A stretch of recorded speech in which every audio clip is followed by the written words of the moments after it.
Bonjour, cette semaine, dans les 40 jours, on va se demander si Dieu conduit notre vie. Si notre vie était une voiture, on aimerait sûrement en avoir le contrôle, la piloter, tenir le volant. Oui, mais dans les faits, on ne conduit jamais vraiment. On se laisse conduire par tel ou tel sentiment. Par exemple, certains sont des pros de la culpabilité. Ils passent leur vie à ruminer leurs regrets, à cacher leur honte. Ouf!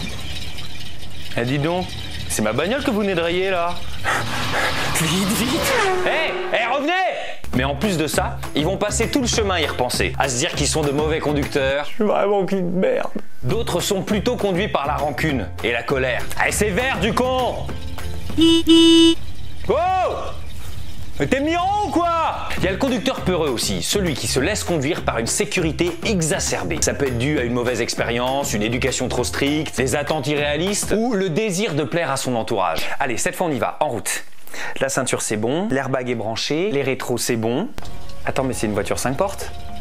J'ai jamais conduit de 5 portes. Certains sont conduits par le matérialisme. Là, le mec, il a carrément un chauffeur. Où allons-nous, monsieur, aujourd'hui? Non, mais restez là, en fait. On est très bien devant la maison. Ce qui compte, c'est la voiture, mon petit Charles. Évidemment. Mais alors, c'est quoi une vie conduite par l'essentiel? Faisons une petite expérience. Prenez un bocal.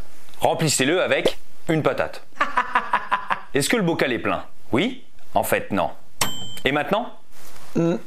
En fait, il reste encore de la place. Hein? Bon, ça marche aussi avec de la bière ou du coca. Mais bien sûr! L'important, c'est que ce soit bien rempli. Mais qu'est-ce que ça veut dire? Ça veut dire que quand on a une vie conduite par l'essentiel, le reste peut suivre.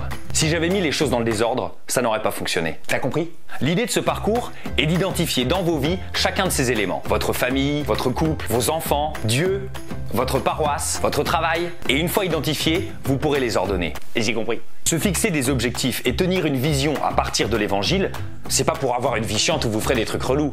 Dieu veut le meilleur pour nous. Il a mis le contact et donne une direction à notre vie. Ok, donc c'est par